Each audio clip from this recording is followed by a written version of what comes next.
Hello friends, welcome back to my channel. ഇന്ന് നമ്മൾ discuss ചെയ്യാൻ പോകുന്നത് IBO 4 unit 1 export import trade regulatory framework. ഈ ഒരു ചാപ്റ്ററിൽ നമ്മൾ പഠിക്കുന്നത് ഇന്ത്യയിൽ നിന്ന് ഗുഡ്സ് ആൻഡ് സർവീസസ് ഇമ്പോർട്ട് ചെയ്യാനും അതുപോലെ തന്നെ എക്സ്പോർട്ട് ചെയ്യാനും ഇന്ത്യ അനുശാസിക്കുന്ന കുറച്ച് നിയമങ്ങളും പോളിസീസും ഉണ്ട്. ഇതിനെക്കുറിച്ചാണ് നമ്മൾ ഈ ഒരു ചാപ്റ്ററിൽ പഠിക്കുന്നത്.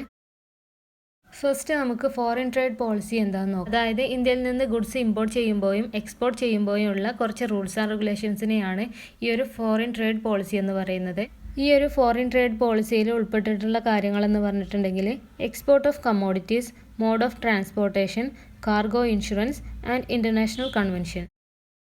അതായത് ഈ ഒരു ട്രേഡ് പോളിസിയിൽ എക്സ്പോർട്ട് ചെയ്യുന്ന പ്രൊഡക്റ്റിനെ കുറിച്ചും ഏത് ട്രാൻസ്പോർട്ട് മോഡാണോ നമ്മൾ ഉപയോഗിക്കുന്നത് അതിനെക്കുറിച്ചും പിന്നെ എക്സ്പോർട്ട് ചെയ്യുന്നതിൻ്റെ ഇൻഷുറൻസ്, ഇൻ്റർനാഷണൽ കൺവെൻഷൻസ് ഇതിനെക്കുറിച്ചൊക്കെയാണ്. ഇന്ത്യയിലെ ഫോറിൻ ട്രേഡിനുള്ള ലീഗൽ ഫ്രെയിംവർക്ക് എന്ന് പറഞ്ഞിട്ടുണ്ടെങ്കിൽ മെയിനായിട്ട് 4 ആക്ടിനെ കുറിച്ചാണ് പറയുന്നത്. സോ ഫസ്റ്റ് നമുക്ക് പഠിക്കാനുള്ളത് foreign trade or development and regulation act 1992.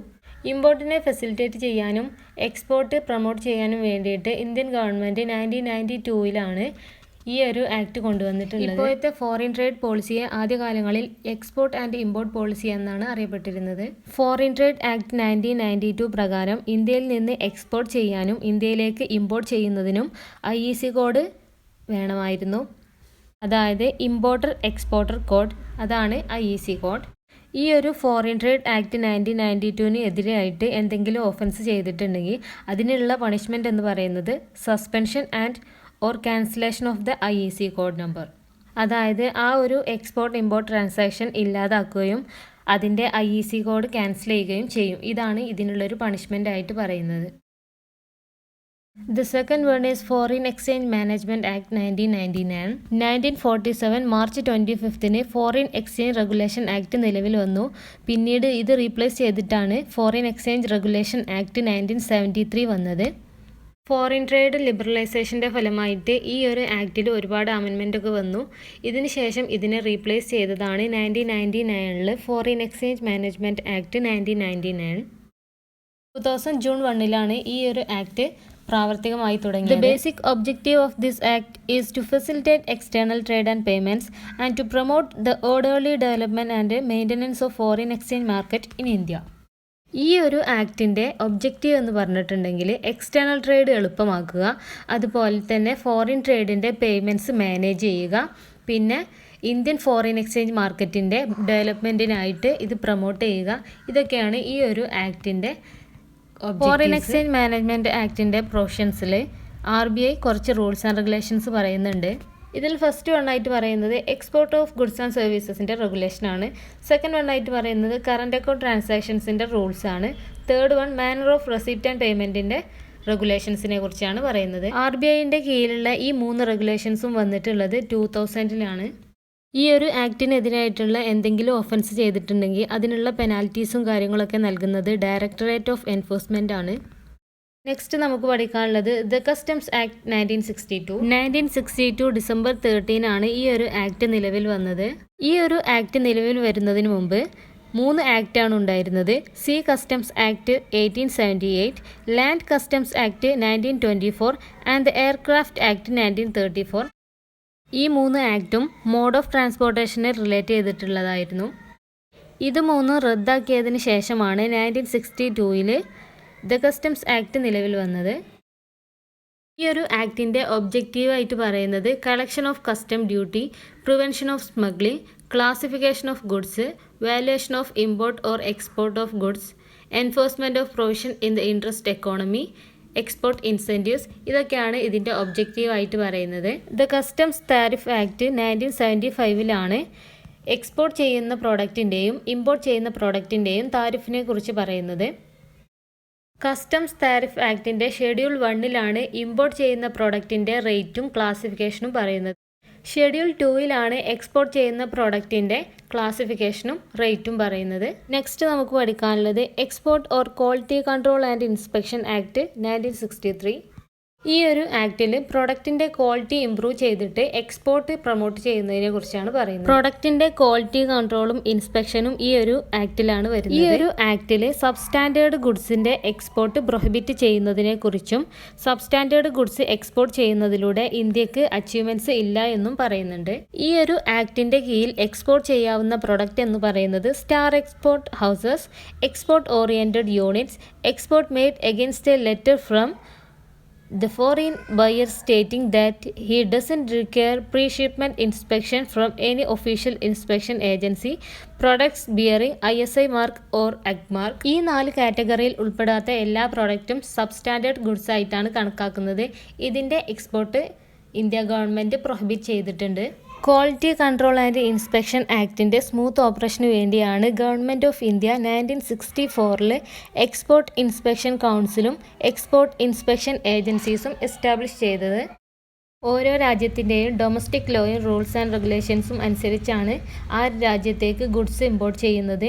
ഇതാണ് മറ്റ് റെഗുലേഷൻസിൽ പറയുന്നത്. നെക്സ്റ്റ് നമുക്ക് പഠിക്കാനുള്ളത് objectives of foreign trade policy. Import പോളിസിയിലൂടെ ഗവൺമെൻറ് നോൺ എസെൻഷ്യൽ പ്രോഡക്റ്റിൻ്റെ ഇമ്പോർട്ട് കൺട്രോൾ ചെയ്യുന്നുണ്ട്. അതേസമയം എക്സ്പോർട്ട് പ്രൊമോട്ട് ചെയ്യുന്നതിനുള്ള എഫേർട്ടും എടുക്കുന്നുണ്ട്.